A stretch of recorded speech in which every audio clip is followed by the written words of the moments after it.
Bernard, dans la deuxième partie, le sujet, c'est les illusions du savoir occulte. On parlait beaucoup d'impression tout à l'heure, de l'impact de cette impression-là sur la façon de penser. Une des grosses impressions qui joue dans le développement d'un individu, c'est l'espèce de sentiment qu'on a d'un pouvoir lorsqu'on a accès à l'occulte. Est-ce que les plans donnent à l'homme un pouvoir quelconque par le phénomène de la conscience de l'occulte? Un homme qui chercherait pour une raison ou une autre un pouvoir à travers les sciences occultes serait dirigé par le plan astral. Puis, quand on parle de sciences voilées, ou qu'on parle de sciences de l'intemporel, ou qu'on parle de sciences qui émanent du plan mental, des plans de la lumière, l'homme, ce qui va se produire avec le temps, c'est que l'homme va intégrer cette énergie-là, il va intégrer son lien avec les plans, de sorte que l'homme va connaître une fusion, c'est-à-dire que l'ego planétaire et l'ego cosmique seront réunis, puis à ce moment-là, l'homme entrera dans une autorité créative, et c'est cette autorité créative-là qui lui permettra de donner de l'expansion à son savoir, puis d'influer sur le processus évolutif de la race. Par contre, un homme qui travaille avec les forces du mental, ou qui est conscient, ou qui est en fusion avec ces plans-là, ne peut pas réduire sa conscience à la conscience du pouvoir, parce que le pouvoir, c'est satanique. Dans son origine, le pouvoir est satanique parce que le pouvoir, dans son autorité, a tendance à hiérarchiser l'énergie, c'est-à-dire hiérarchiser la relation entre l'homme et les hommes.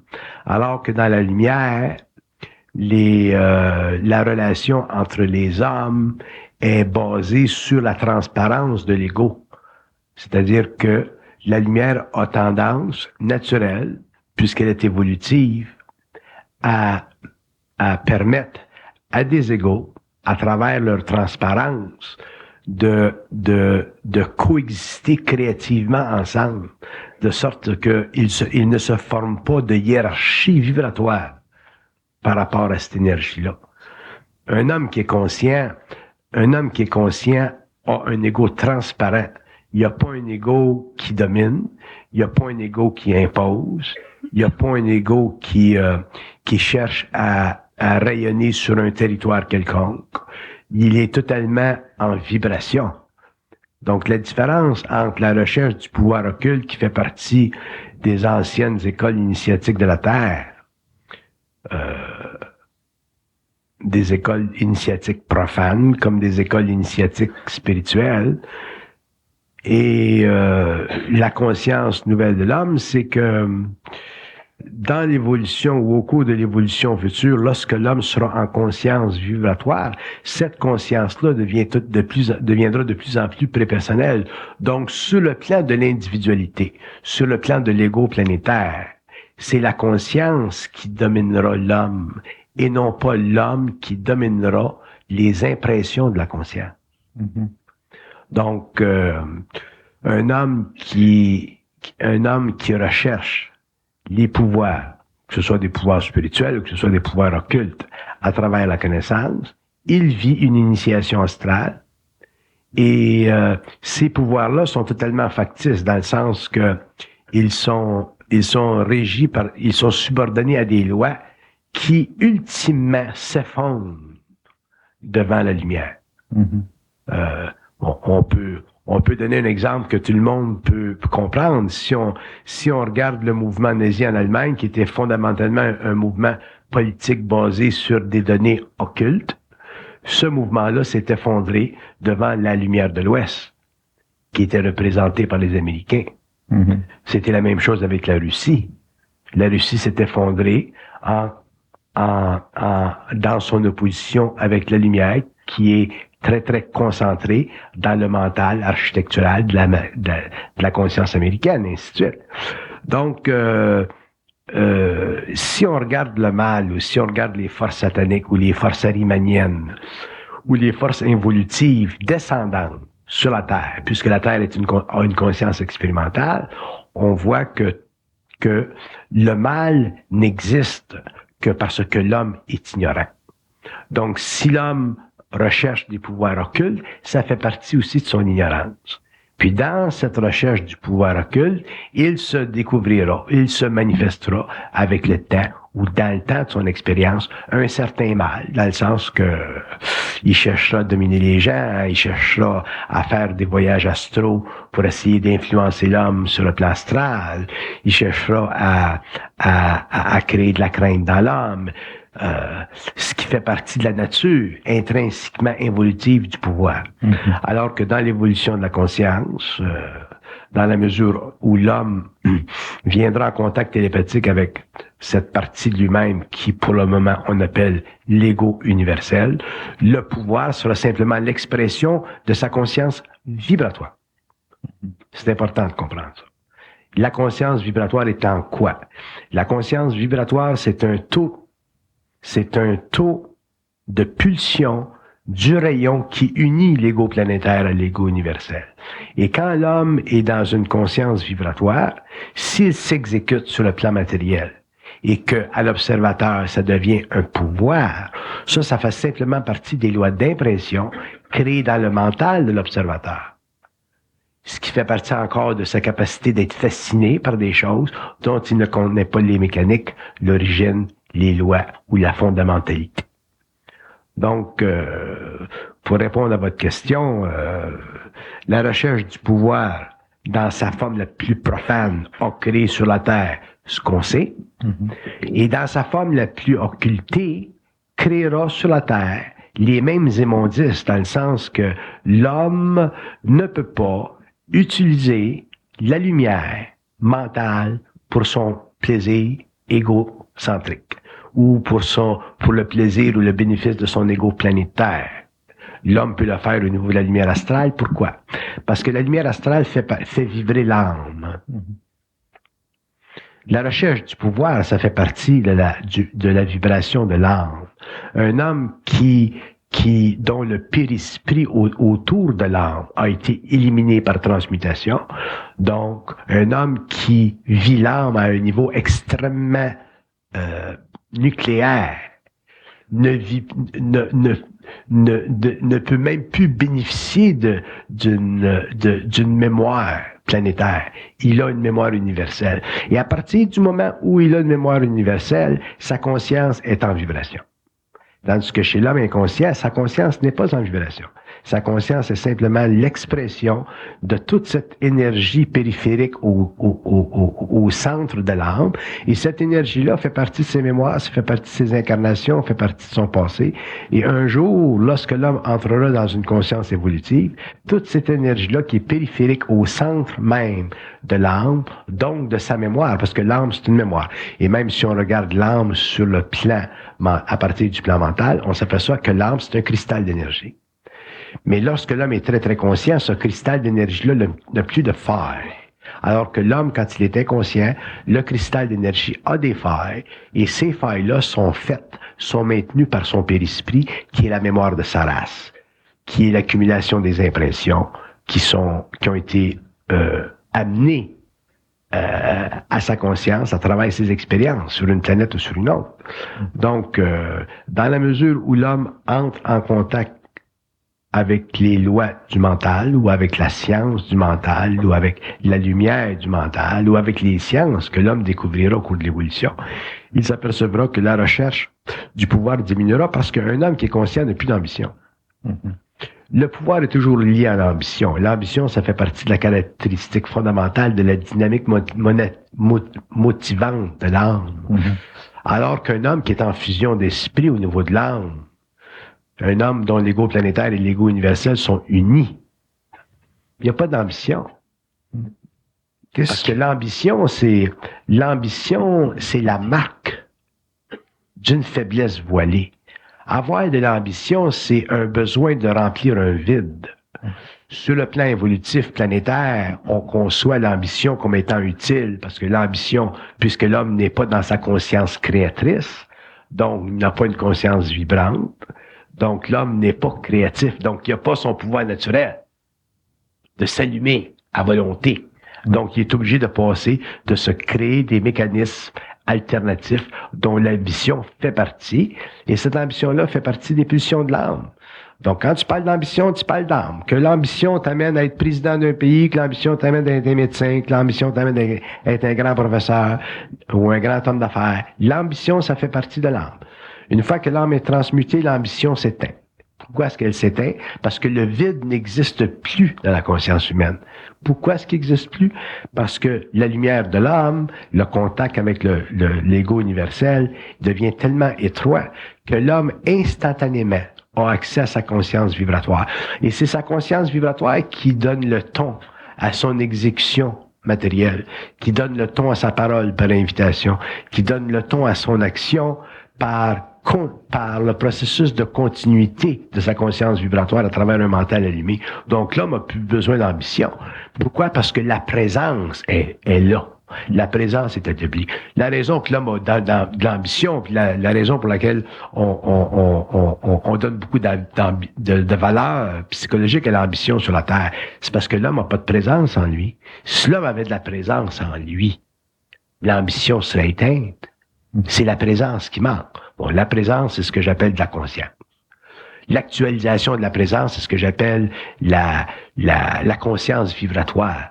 Puis cette conscience vibratoire-là, elle est très précise, elle est très vaste. Elle touche à tous les domaines, elle regarde tout, elle est 360 degrés, c'est une sphère. C'est la lumière qui passe, qui est canalisée à travers l'ego planétaire, en fusion. Donc, l'homme conscient n'aura pas d'ambition. S'il n'y a pas d'ambition, il n'y a pas de recherche du pouvoir. Donc, la recherche du pouvoir, ça indique chez l'homme une faille dans la structure mentale de l'âme. Si on parle d'ambition, on parle de motivation à construire. Quand on parle de créativité, c'est quoi la motivation de la créativité? C'est dans la créativité de la conscience vibratoire, il n'y a pas de motivation. La créativité elle-même te met en mouvement. Quand tu es créatif, tu es en mouvement. Je vous donne un exemple. Quand vous êtes à la table, puis que vous prenez du vin, puis vous parlez, puis vous avez une conversation intelligente, vous n'avez pas à vous motiver à parler. Ça parle tout seul. Ouais, c'est ça. Il y a une atmosphère qui se développe tout seul. Il y a un éther mental qui se crée autour de la table. À un certain moment donné, il casse. Paf! La créativité, c'est la même chose. Quand vous êtes créatif, l'éther est là. Sa conscience vibratoire qui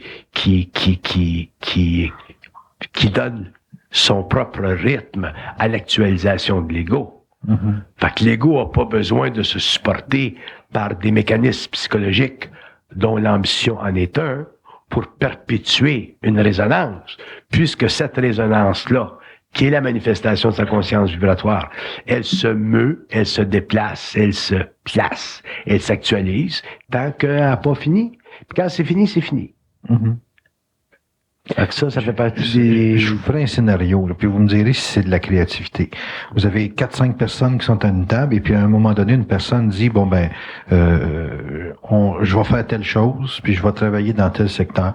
Si les 4 autres, disons, qui sont autour de la table, sont pas mis en vibration, la personne va le faire tout seul. Mais si les autres sont mis en vibration, ils vont accompagner cette personne-là. Ça, c'est de la créativité. Ouais. Tandis que de l'ambition, ça, c'est quelqu'un qui veut faire quelque chose, puis qui stimule les autres à participer. Ouais. Ça, c'est de l'ambition. Ouais. Ça répond. Il peut créer des impressions qui, en fonction de l'incapacité, autrement dit, en fonction de leur vide, vont avoir tendance à les remplir. Okay. Un homme qui a de l'ambition, il remplit toujours les autres. Puis j'emploie le thème rempli dans le sens péjoratif. Ouais, dans le sens d'une dinde avec la face, là. Ouais, c'est ça. OK. Parce que c'est lui avec sa vibration qui, dans le fond, bénéficie des autres. Tandis qu'un homme qui a une conscience vibratoire, il va pas remplir les autres. Ouais. Il va les faire vibrer. C'est ça. Ouais. La nuance est importante. Très importante. Un homme qui a de l'ambition, il va remplir les autres de sa propre lumière, qui va être astralisé. C'est pour ça qu'il est rempli. Tandis qu'un homme qui est conscient, ben, il va les faire vibrer. Il va les mettre en vibration. Fait qu'automatiquement, en les mettant en vibration, ben, ils vont aller ensemble. C'est ça la différence. Il n'y a pas de sollicitation. Il n'y a aucune sollicitation. C'est simplement une mise en vibration. Et est-ce qu'on peut reconnaître un individu créatif par le simple fait que ce qu'il fait, il le fait pour lui, il ne le fait pas par rapport aux autres ou pour les autres? Ce qu'il fait, ça fait partie de lui. Mais c'est pas dirigé vers les autres.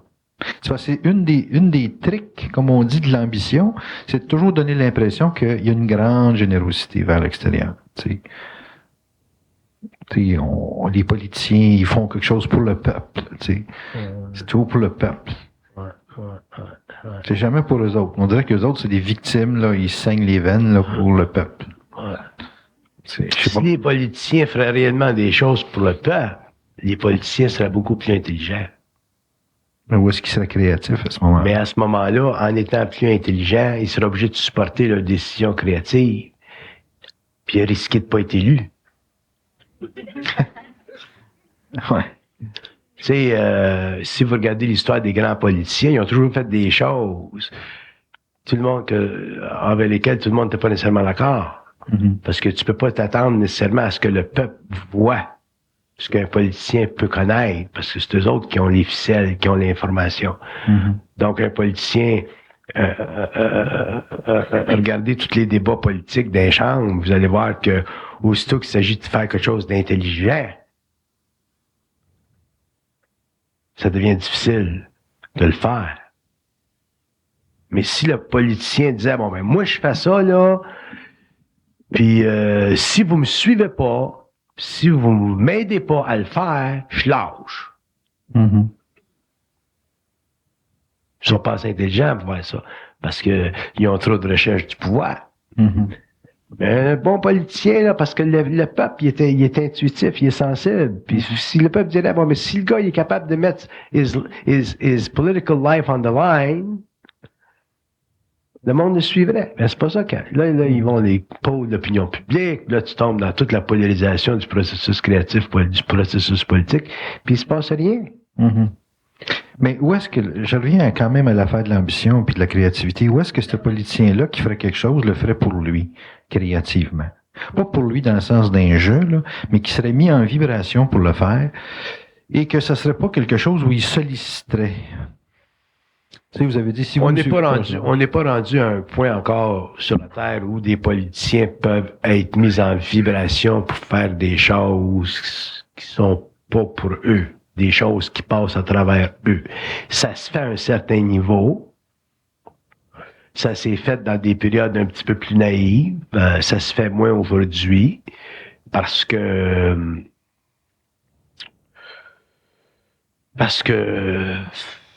les gouvernements reposent trop de décisions sur l'opinion publique. Mm-hmm. Mais bon, on peut prendre De Gaulle.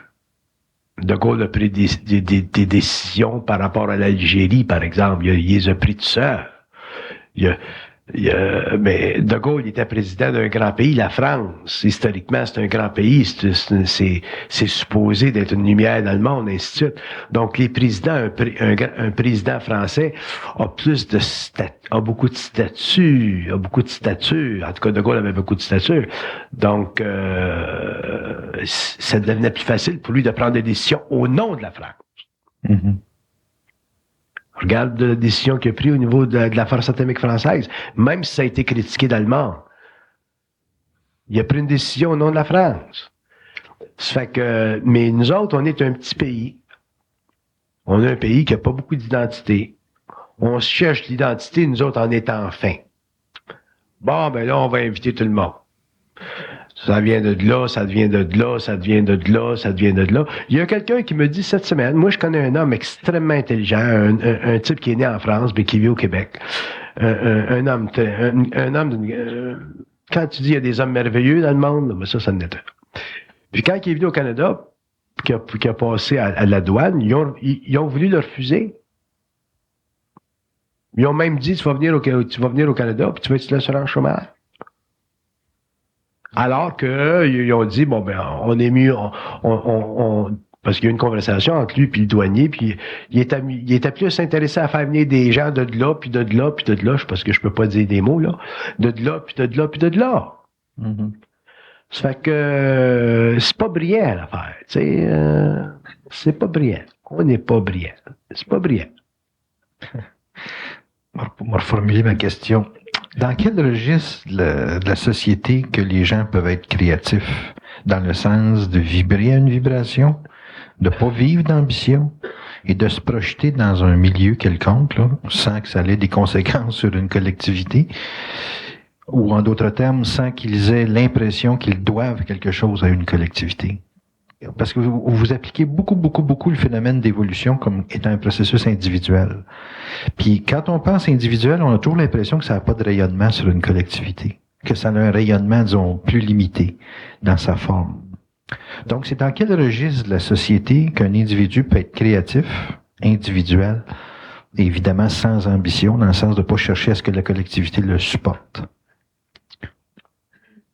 Où ça se place? Ça va se placer dans le temps. C'est dans le temps que l'individu va reconnaître ses besoins par rapport à une sensibilité qui est totalement fondée sur l'individualisation de son être. Et à partir de ce moment-là, il va rencontrer des individus qui auront les mêmes besoins. Et ensemble, ils créeront en fonction de ses besoins, à l'intérieur ou par rapport à une conscience collective, mais totalement sous le registre de leur propre empreinte créative. Mm-hmm. Est-ce que présentement... C'est avec le temps que l'homme va découvrir comment utiliser. C'est avec le temps que l'homme va apprendre comment travailler avec son énergie dans un monde ou sur une planète dont la conscience est expérimentale. Puis c'est très faisable, puis c'est très agréable à faire, puis tu peux faire des choses absolument extraordinaires. Moi, je connais des gens, donc j'en suis participant, qui aujourd'hui, en Haïti, dans un pays où personne ne veut aller, un pays qui est totalement sur la faillite morale, économique, politique, ont construit, créé ce que vous appelez un resort pour aller en vacances. Mm-hmm. Dans des conditions très difficiles, des conditions dictées par leur sensibilité, dans ce sens qu'ils ont décidé de faire ça là, ou pour y arriver, il faut que tu y arrives par bateau. Donc, pour créer complètement une séparation avec le pays lui-même, pour avoir un peu de privé, pour maintenir un peu leur terres. Ils ont été obligés d'amener le ciment par bateau, les roches par bateau, tout c'est fait par bateau. Puis tellement que le projet est tellement herculéen qu'en Haïti aujourd'hui, quand on parle de ce projet-là qui a été fait par des Québécois, on dit le roi Christophe il a construit la citadelle en 1800 quelque. Puis vous autres, vous avez construit cette place-là, dont je ne vais pas donner le nom en public. Ça fait que la conscience créatrice de ces individus-là, ensemble, a été capable de totalement dépasser les contraintes, les oppositions physiques, la mer qui rage, les routes inexistantes, travailler puis enseigner à travailler à un peuple. Un petit peuple là, au bout de la route là, qui vient vers la montagne, à travers la montagne ou en chaloupe pour travailler, leur enseigner tout comment clouer des clous, faire du ciment pendant 5 ans, 6 ans. Fait que la conscience créatrice est capable de travailler dans la société. Puis t'as des gens du gouvernement haïtien qui viennent nous voir puis qui disent laisse faire les gens du gouvernement haïtien, il y a des missionnaires qui sont venus à cet endroit-là. Ils sont venus nous voir et on dit comment ça se fait. Nous autres, on a travaillé en Afrique. On a travaillé en Amérique du Sud, en Amérique centrale. Puis on a fait des choses. Puis en Haïti, on n'est pas capable. Pas capable. Comment ça se fait qu'on n'est pas capable en Haïti? Puis nous autres, la réponse qu'on leur a dit, c'est parce que vous n'avez pas suffisamment de psychologie. Autrement dit, vous n'avez pas suffisamment de savoir-faire. Yeah. Vous avez du savoir-faire en Afrique parce que les Français ont été là, les Anglais ont été là. C'est un autre monde, c'est un autre terre. En Amérique du Sud, c'est un autre monde, c'est un autre terre. Mais en Haïti, c'est la première république noire dans le monde occidental. Ils ont leur fierté. Le peuple est bien loin du monde industriel. Il y a le vaudou, grande sensibilité mystique. Un peuple extraordinaire, les Haïtiens. des travailleurs absolument indomptables. Mais ils ont leur fierté. Moi, j'ai des Haïtiens qui m'ont dit on est le peuple le plus intelligent de la Terre. Bah, ben, si un Haïtien dit on est le peuple le plus intelligent de la Terre, puis tu contestes là, t'es pas intelligent. Faut que tu comprennes ce qu'ils veulent dire. Fait que s'ils disent, si tu leur demandes une explication, qu'est-ce que tu veux dire? On est le peuple le plus intelligent de la Terre. Mais ils peuvent te dire, bon, on a un contact direct avec nos lois, nos esprits. On parle à nos esprits, à travers notre voodoo. C'est pas à toi en tant que chrétien de questionner ça, parce qu'effectivement, ils le font. Il y a du voodoo blanc, il y a du voodoo noir. Il y a des ougans blancs, des ougans noirs. Fait que si t'es pas capable de travailler avec le caractère exquis d'une culture républicaine très, très sensible à ses racines, à sa souffrance esclavagiste, mais à ce moment-là, quand même tu seras un bon missionnaire, puis tu seras supporté par des grandes églises en Amérique, puis avec des fonds, puis tu pourras jamais réussir à faire quoi que ce soit en Haïti. Il faut être très intelligent pour travailler en Haïti. Il faut être fin. Puis il faut aimer l'art. Aimer l'art. Si tu aimes l'Haïtien, moi j'étais à Noël en Haïti, là. J'ai fait une petite jasette au staff là-bas. J'ai dit, écoutez, j'ai dit, si vous voulez que le petit peuple qui travaille pour nous autres soit bien avec nous autres, arrangez-vous donc pour qu'ils puissent crier dans leur village ce que vous autres vous faites. J'ai dit, arrangez-vous pour qu'ils crient dans leur village ce qui se passe. Fait que si vous les traitez bien, si vous les traitez avec respect, si vous les traitez avec intelligence, sensibilité, patience, attendez-vous pas à ce qu'un Haïtien puisse travailler avec des outils électriques comme vous autres. Ça ne fait pas partie de leur expérience.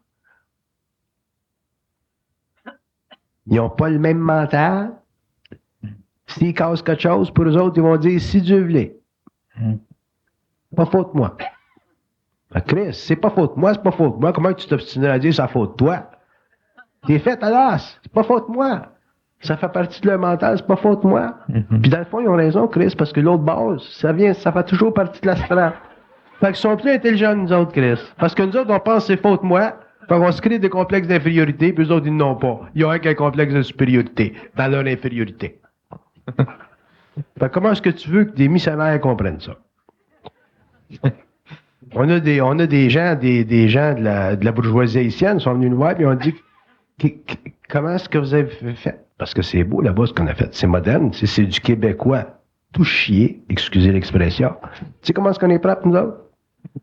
Les bébites ne rentrent pas des bâtisses, c'est airtight, c'est du design, c'est quelque chose. On a une piscine olympique de 120 pieds. Quand les Haïtiens sont arrivés et ont vu une piscine olympique 120 pieds, ils ne comprennent rien. Ça ne dit rien, c'est un trou d'eau. Un gros trou d'eau, 120 pieds de long. Il faut leur expliquer. Nous autres, on part, tu devrais comprendre ça, c'est une piscine. Ils n'ont jamais vu ça. Quand tu n'as jamais vu ça, une piscine de 120 pieds, tu ne peux pas avoir une idée à quoi ça sert. Fait que faut que tu sois patient. Tu dis, mais ça, c'est pour poser le corps au soleil. Là, ils comprennent tout. Pas des idiots. Ouais. On a la plus grosse piscine en Haïti. J'en doute pas. Une journée, on a fait une tente, parce que notre restaurant, il est juste sur le bord de la mer. On a fait une tente dehors. Il n'y a pas de tente. Là, c'était avec le plancher. Il fallait mettre un plafond, puis on ne pouvait pas mettre le plafond vite, parce que c'est très difficile de trouver des palmes là-bas. Donc moi, j'ai dit au gars, contactez quelqu'un à Montréal, un gars qui fait des tentes, puis amenez-les là-bas, puis montez-vous une tente. Fait que finalement, un jour, il n'y a pas de tente. Les gars, ils arrivent sur le chantier, le lendemain matin, il y a une tente de 60 pieds de diamètre, 60-80 pieds d'eau sur le terrain. Ils ont retombé sur le dos, les Haïtiens. Le petit peuple, je parle pas des Haïtiens qui viennent ici, là. Je parle du petit monde. Une journée, il n'y a pas de tente, le lendemain, il y a une tente. Mais il faut que tu leur expliques. Ça fait que c'est cette patience-là. Donc, la conscience vibratoire, c'est naturel. Tu viens que tu sais comment dealer avec eux autres. L'histoire, que le monde dise, bon, mais les Chinois, ils sont weird, puis les Arabes sont weird, puis les Haïtiens sont weird, puis les autres sont weird. Il y a que nous autres de pas weird. Tu sais que le gaz en Haïti, c'est 15 piastres, 16 piastres le gallon, hein? Haïtien. Fait que, on a pris le yacht, on est allé, puis on l'a mis dans le yacht, puis on l'a amené au Cap, puis là, on est à l'hôpital, puis elle a perdu son enfant, bon, moi, on n'a pas perdu la femme. Puis le petit Haïtien, il est venu me voir 2-3 jours plus tard, puis il me dit, puis il me parle pas beaucoup les Haïtiens, il faut que je leur parle. Fait que quand je passe à côté des autres, je dis bonjour, comment ça va, puis ça, parce qu'ils ont une sorte de respect de l'autorité, bon, ainsi de suite. Fait que il est venu me voir, puis il me dit, Monsieur Bernard, il dit, merci beaucoup, puis il est parti. C'était pas qu'un petit merci beaucoup. C'est un gros beaucoup, merci beaucoup. Ouais. Fait que si on n'est pas capable, nous autres, les Blancs, les Occidentaux, de connecter avec ces peuples-là, on ne pourra jamais les amener à s'industrialiser. On ne pourra jamais les amener à se sortir du trou. On ne pourra jamais les amener à faire des choses parce que on veut tout faire à notre façon, selon nos règles. De la façon dont vous parlez, une conscience vibratoire, c'est capable de s'adapter à une psychologie sans perdre son identité. C'est ça. Mais ça, c'est très bien dit. Une conscience vibratoire, ça s'adapte à n'importe quel peuple sans perdre son identité. Fait qu'à ce moment-là, le peuple est capable d'apprendre, il est capable d'apprendre, il est capable d'apprendre. Puis une conscience vibratoire, ça respecte l'homme, hein? et est-ce que ça se fait respecter autant que ça respecte? Ah, oui, oui. Sans tomber dans la bonhomie, là? Ouais. Moi, j'ai eu bien plus de problèmes avec les Blancs en Haïti qu'avec les Haïtiens. On a acheté du terrain, nous autres, il y a des Blancs qui ont voulu nous en faire une petite vite. Mm-hmm. On les a organisés, là, on les a. Mais les Haïtiens, jamais. C'est des peuples. Eux autres, ils les appellent les enfants de la nature. Pas les enfants de la lumière, les enfants de la nature. Mm-hmm. Ça veut dire c'est des gens très, très, très, très simples. C'est merveilleux de travailler avec ces gens-là. Merveilleux. Les gens qui travaillent là, qui ont eu la chance de travailler là, ils n'en reviennent pas. Puis tu viens que t'es aimes. Moi, j'ai passé, je m'en allais me coucher un soir, je m'étais assis sur une roche, il y avait le petit gardien qui est là, les 2 yeux dans la graisse de bine. Puis, tu sais, passer 8 heures là, à garder rien, c'est long. Puis, c'est psychologique qu'on a des gardiens, tu sais. Puis là, je m'étais assis sur la roche à côté de lui. Sais-tu qu'est-ce qu'il m'a dit? Il m'a dit, merci, Monsieur Bernard, de vous asseoir avec moi. Puis sais-tu que ça? Quand tu vis ça, moi je retourne chez nous puis j'ai des larmes. Mm-hmm. Parce que je les aime. Puis ces larmes-là, ça fait partie de ma conscience vibratoire. Mm-hmm. Fait que la conscience vibratoire, ça voit tout, ça comprend tout, puis ça sait tout. Fait que quand ça passe à travers l'ego, ben t'as de l'allure. Mm-hmm. Fait que tu peux faire des choses comme ça. Puis, puisque je parle de ce place-là à soir, quand ça va être terminé, là, je fais venir Radio-Canada, là. Je vais faire venir Radio-Canada en Haïti pour que le monde, les Québécois, sachent que c'est que des Québécois. Ils n'ont pas besoin de savoir que c'est nous autres, que c'est moi ou d'autres. Mais que c'est que des Québécois peuvent faire dans un pays où personne ne veut aller? Mm. Tout le monde peut aller. Parce que tout le monde lit les nouvelles. Tout le monde se laisse impressionner par les lois d'impression. C'est fort, les lois d'impression. Ah, c'est abominable. On dirait C'est que abominable. On est manipulé par les lois d'impression. On est manipulé. Diriez-vous que les lois d'impression, Bernard, sont utilisées pour faire peur plus que pour rendre, entre guillemets, créatif? Les lois d'impression créent la crainte. C'est pas fait nécessairement pour ça, mais ça fait ça. Il y a des écrivains, il y a des journalistes qui écrivent, mais ça crée ça. Mm-hmm. C'est-tu l'objectif, vous parliez, disons, que le satanisme ou les forces lucifériennes hiérarchisaient. Est-ce que les impressions sont toujours utilisées pour hiérarchiser les relations humaines? Oui, parce que les impressions servent à diviser l'homme contre lui-même, alors que les impressions devraient être utilisées pour unir les hommes, les amener ensemble, travailler ensemble, quelle que soit leur langue, leur langage, leur statut, et ainsi de suite. Fait que vous, quand vous vous asseyez à côté du gardien, qui lui vous perçoit comme l'autorité suprême sur le site, puis que vous êtes assis à côté de lui, pour lui, là, c'est un choc parce que il y a comme pas une égalité, mais il y a comme un rapport un rapprochement extrêmement. Ouais, ça crée une drôle d'impression. Ça brise sa perception de l'impression dans un C'est sens. c'est ça. Vous disiez qu'il n'y avait pas de hiérarchie dans le processus de conscientisation. Il y a quand même une certaine différence pour un individu qui est, entre guillemets, plus conscient qu'un autre, là, comme tel. Plus conscient. On peut-tu parler de plus conscient, même à ce niveau-là? Plus conscient, oui. On peut parler de plus conscient parce que un homme qui a un certain niveau de conscience va accéder à certains registres. C'est comme de la lecture. Mm-hmm. Il y a des gens qui lisent vite, il y a des gens qui lisent moins vite, il y a des gens qui peuvent lire beaucoup, ainsi de suite. Bon, mais c'est la même chose. Il y a des gens qui peuvent lire des livres plus denses. Plus denses que d'autres. Bon, c'est la même chose au niveau de ce contact avec le plan mental. Donc, il y a des gens qui ont une certaine conscience qui est techniquement plus vibrante, plus grande, mais elle n'est pas hiérarchisée. Mm-hmm. Parce que elle est prépersonnelle à sa source. Donc, l'illusion du pouvoir n'est pas là. La hiérarchie n'existe pas. Donc, ce qui existe, c'est des âmes qui ont un taux vibratoire différent, qui ont accès à des registres différents. Mais tous les registres, ensemble, se complémentent, créent une grande lecture, une grande librairie, donc une grande connaissance. Ce qu'un homme moins vibrant va dire à un homme plus vibrant, ça a aussi autant d'importance que l'homme plus vibrant va dire à l'autre, parce que ça fait partie de registres que lui va aller chercher, qui font partie d'une composante universelle. Il y a aucun homme contient en lui-même toute la connaissance. Un homme a des registres de connaissances auxquelles il accède. Ça fait partie de sa vie. Sa vie, sa programmation, son travail, sa conscience créatrice. Un autre homme accède à d'autres registres. On peut pas accéder à tous les mêmes registres. On a différentes programmations. Dans une industrie, t'as des présidents, t'as des vice-présidents, t'as des trésoriers, t'as des manœuvres pour faire toute une globalité. C'est la même chose au niveau de la connaissance. Quelle différence qu'il y a entre les registres dont vous parlez puis les talents ou les compétences qu'il y a au niveau de l'âme quand on parle? Les talents, c'est simplement astro. Un talent, c'est astral, ça fait partie de la mémoire de l'âme, et ainsi de suite. Quand tu parles de registre, tu parles d'auto-instruction, d'auto-définition, puis ça va jusque dans la voyance. Un homme peut accéder à des registres puis avoir des connaissances absolument faramineuses sur n'importe quoi. Un homme peut avoir accès à des registres puis dans des cas particuliers, avoir des discussions avec des médecins, avec des ingénieurs, avec des scientifiques, puis amener de la connaissance qui est totalement inexistante pour le moment sur la Terre. Ça fait partie des registres.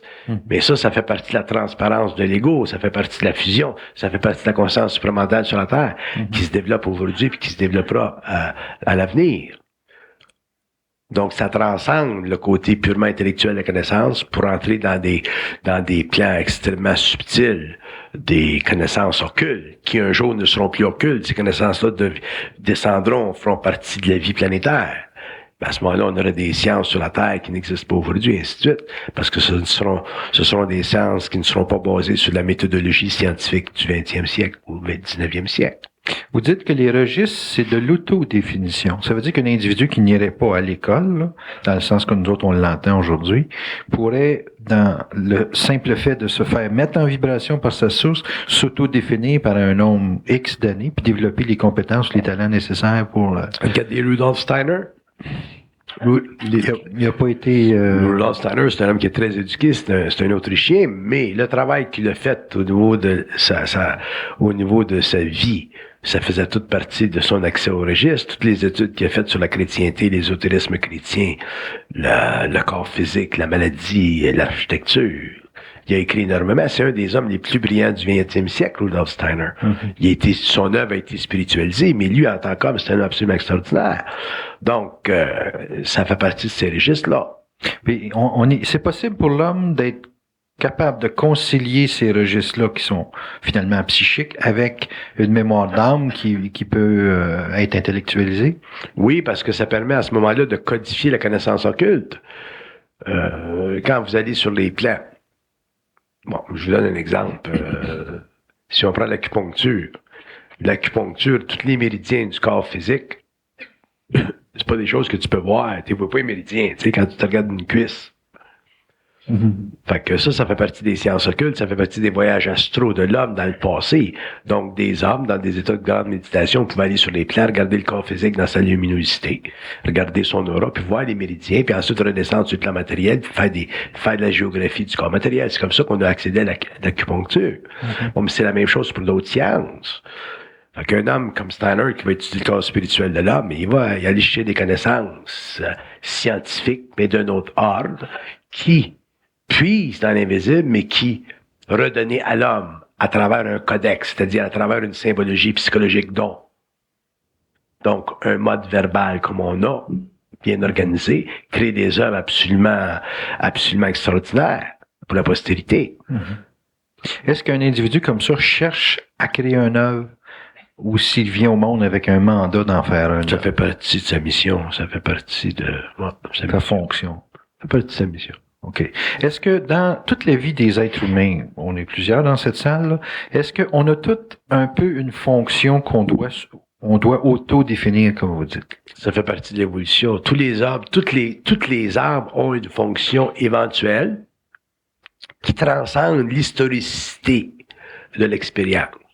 C'est-à-dire que l'homme en arrivera un jour à découvrir que sa fonction planétaire en tant qu'âme incarnée, dans la mesure où il y a une conscience vibratoire, établit la fondation pour un mouvement perpétuel de sa créativité, donc la créativité qui au cours des siècles se maintient et établit ce que j'appelle la conscience de la race. Donc l'homme nouveau, dans le fond, en comparaison avec l'homme ancien, ça sera un fils de lumière, ça sera un initié à un niveau ou à un autre des mystères. Donc, il aura une conscience vibratoire à la mesure de son évolution. Et lorsqu'il créera sur la Terre, il établira la base ou les fondations pour le développement éventuel d'une civilisation d'un autre niveau dont il n'a pas nécessairement conscience aujourd'hui, mais qui fera partie de l'histoire des temps futurs. Les hommes probablement plus avancés dans cette conscience vibratoire qu'on appelle des initiés, ceux de haut niveau, peuvent ou pourront probablement atteindre des registres où ils seront capables de voir instantanément la conséquence de leur acte dans 200-300 ans, ainsi de suite. Ça dépend des registres auxquels l'homme pourra atteindre. Dans le sens le plus basique, comme on dit, qu'est-ce qui caractérise un initié? Ce qui caractérise un initié? Qu'est-ce qui fait qu'on peut dire ça, cette personne-là, c'est un initié? C'est pas nécessairement un conférencier, un initié. Un initié, c'est un nom qu'on donne à des hommes qui semblent, pour une raison ou une autre, nous ouvrir un chemin. Mais ça veut rien dire, un initié. On met trop d'importance dans le terme initié. On met trop d'importance dans le terme initié parce qu'on oublie que tous les hommes sont des initiés éventuels à leur propre lumière. Fait que parler d'un initié, il faut faire attention parce qu'à ce moment-là, on se compare à eux autres ou on voudrait devenir comme eux autres. On fait l'erreur fondamentale de la comparaison. On oublie qu'on est soi-même lumière, et ainsi de suite. On oublie qu'on a soi-même une conscience créatrice qui peut créer ce que techniquement des initiés créent, c'est-à-dire des acheminements futurs, des ouvertures de corridors. Fait que le mot initié il a été utilisé énormément pendant l'évolution pour partitionner une humanité inconsciente, involutive, non spirituelle, avec une humanité plus évolutive, plus spirituelle. Mais le terme initié, c'est pas un terme que les initiés cherchent ou aiment à s'auto-greffer. Je sais que dans le milieu des affaires, on va dire, lui, il a fait ça a été une information d'initié. Ça a été une action d'initier, parce Ouais. qu'on dit que ça fait partie d'une Initier certaine comment? élite d'information. Parce que c'est connecté avec le mot commencer, initier quelqu'un. Un initié commence quelque chose. Tu sais. OK.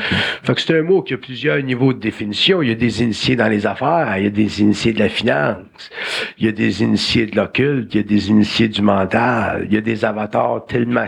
Il y a des avatars sur la Terre qui sont des initiés, mais qui sont totalement inconnus du monde. Il y a des initiés sur la Terre qui ne seront jamais connus du monde. Il y a des initiés sur la Terre qui, lorsqu'ils seront en fonction initiatique, le seront totalement à la cachette de l'humanité. D'ailleurs, à un certain moment donné, dans le processus de l'évolution, quand un homme devient...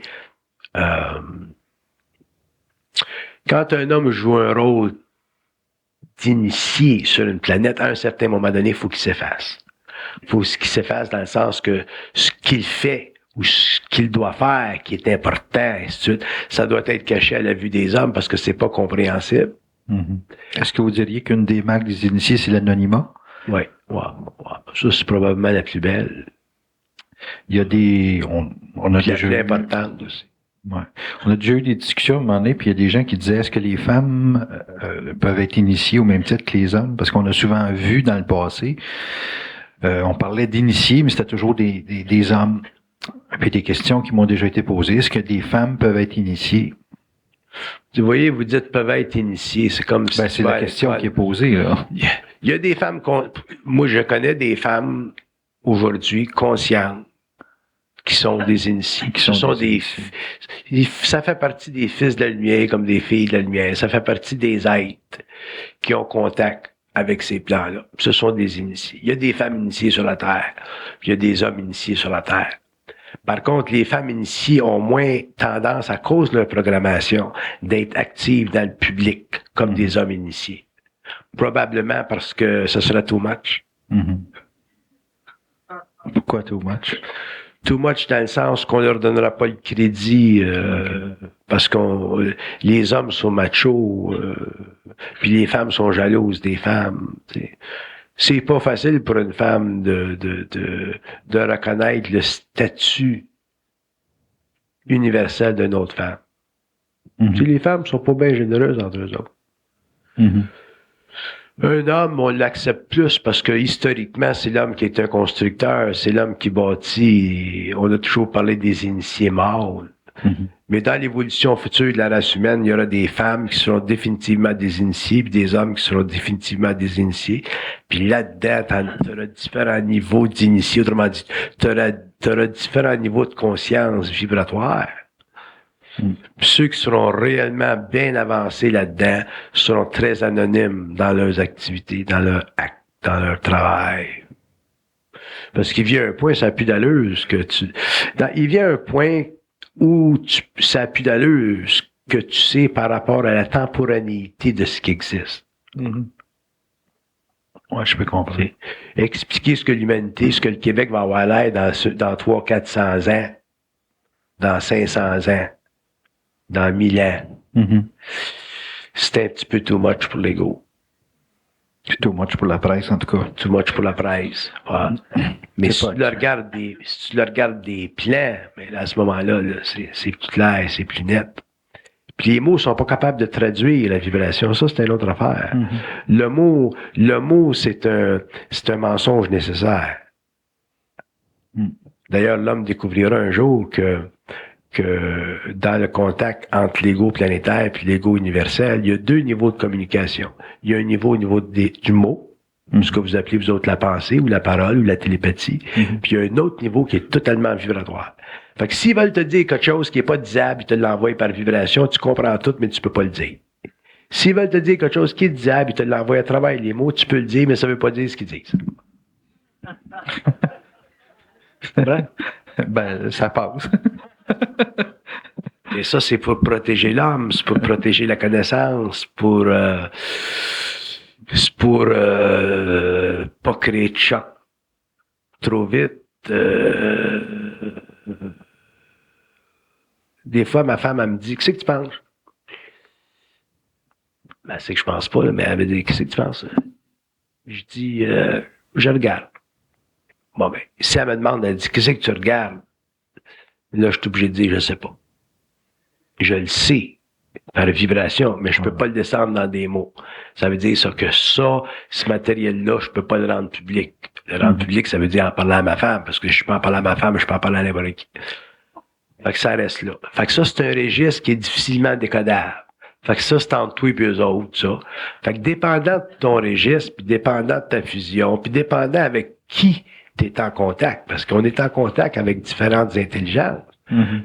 Il y a des gens, les initiés en général, les initiés dans le sens solaire du terme, un initié qui a une importance capitale pour l'évolution de l'humanité va avoir un contact avec ces autres plans dans le plan mental qui a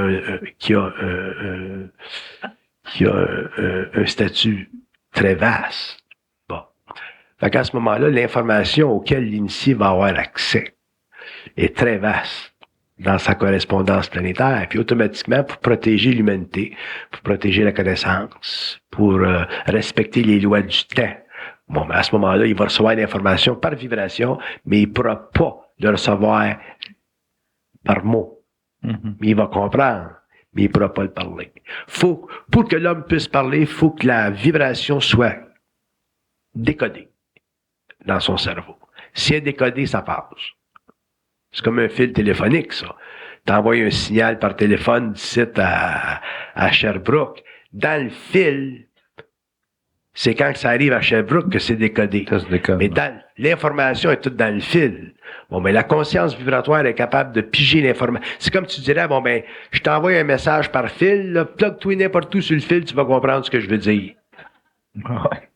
Tandis que nous autres, en général, il faut qu'on attende d'avoir le téléphone au bout pour comprendre. Ouais. Bon, mais ça, c'est la différence, probablement, entre un initié, là, qui est dans un degré de fusion suffisamment avancé pour vivre une transmutation totale de son ego, donc être transparent, puis plus avoir besoin de penser pour réfléchir afin d'accéder à ce que vous appelez, vous autres, de la connaissance, qui est, dans le fond, simplement de l'information d'un autre niveau.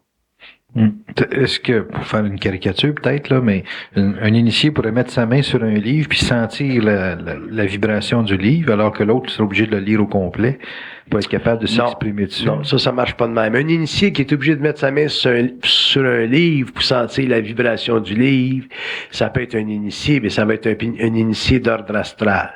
Il va être obligé d'utiliser son corps astral pour sentir le livre.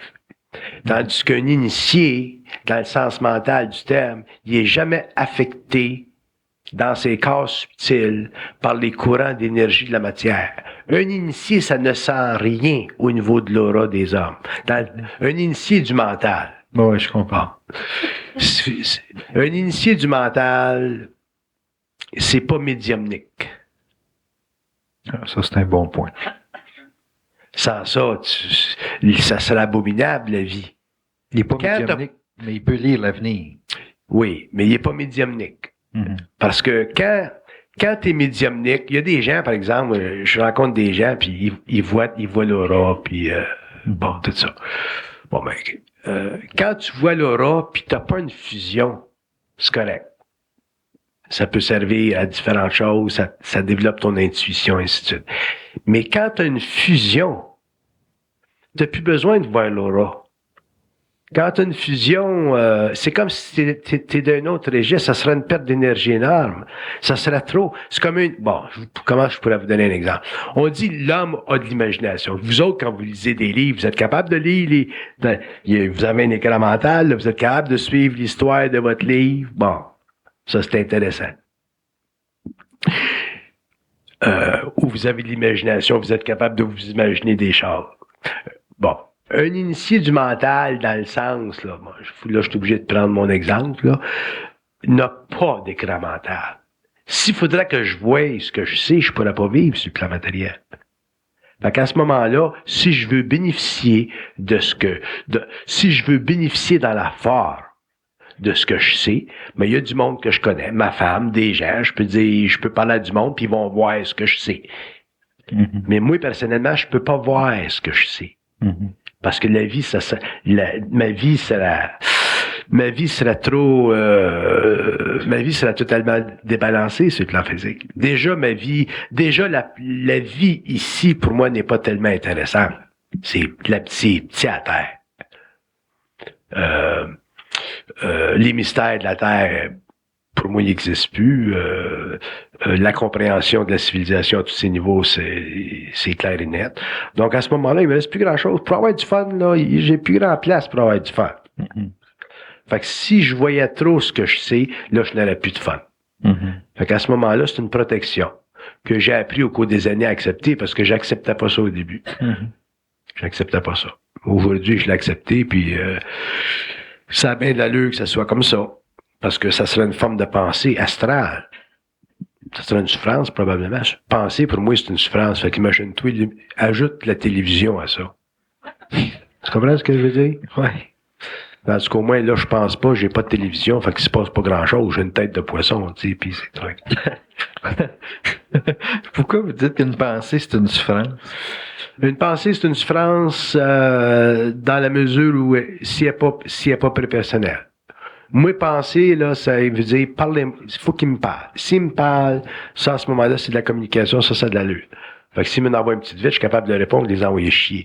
Mais si c'est de la pensée, c'est très astral, de la pensée. T'as l'impression que c'est toi qui penses. C'est abominable d'avoir l'impression que c'est toi qui penses. On vit comme ça, nous autres. Bon, ben, je comprends. On souffre tout le temps. On est des martyrs. Ouais. Allez-y. On est des martyrs. Mais la raison que vous souffrez, c'est parce que vous n'avez pas pleine conscience que c'est pas vous autres qui pensez. Ouais. Si vous aviez pleine conscience que c'est pas vous autres qui pensiez, puis que vous penseriez des pensées qui vous font souffrir, vous leur renverriez la balle. Ouais. Fait que là, vous comprendriez la game, puis éventuellement, il se tannerait puis il arrêterait. Okay. Ben, comme vous avez l'impression que c'est vous autres qui pensez, mais à ce moment-là, ils vous envoient encore des pensées, puis c'est pour ça que t'aimes ça. OK. C'est facile d'arrêter ça dès qu'on sait Non, c'est pas facile. C'est pas facile. Non, ça se fait avec le temps, parce qu'ils sont obligés de transmuter le corps mental, puis ça peut durer des années de temps, tu sais. Ouais. Mais au moins, déjà savoir que c'est une game. C'est la fondation de la conscience supplémentaire. Ouais. C'est d'ailleurs quand l'homme réalisera ça, là, expérientiellement, là, l'homme n'aura plus besoin de grand-chose pour évoluer. Il va évoluer tout seul. Mm-hmm. C'est une clé d'évolution, ça. C'est une révolution occulte sur la Terre. C'est le plus grand mystère de l'homme, ça. Savoir ça, que l'homme pense qu'il pense, puis le réaliser. Pas de l'entretenir philosophiquement. Ouais. Puis l'astral n'est pas content de ça. Les morts, ça fait pas leur affaire. Comment ils se rebellent, eux autres, contre ça? En vous créant le doute, la confusion. C'est leur technique, eux autres. Ah ben, c'est évident. Oubliez pas une chose, hein, qu'on vit... oubliez jamais une chose, que le plan matériel, c'est le dernier des plans dans l'univers, donc c'est le plan le plus primitif. Le plus primitif. Ah. Ça veut dire qu'à partir du moment où tu sors du plan matériel, tu t'en vas sur ces autres plans, tu rentres dans des mondes dont l'organisation est extrêmement avancée, puis l'homme rentrera dans des mondes un jour où il réalisera que ces mondes-là, qui pour nous autres sont invisibles, extrasensoriels, interdimensionnels, que ces mondes-là ont des technologies. De la même façon que nous autres, on a des technologies. Ma femme, elle a été témoin de technologie se présenter à elle dans la nuit, pendant qu'elle a les yeux ouverts, qu'il étudiait son cerveau dans les terres. Fait qu'il y a des technologies qui existent dans ces mondes-là. Moi, j'ai vu mes rêves sortir de ma tête puis s'en aller dans cette direction-là. Fait que l'idée qu'on a que les mondes invisibles, c'est des mondes de l'esprit, c'est encore une invitation à la naïveté scientifique de l'homme. Merci, Bernard.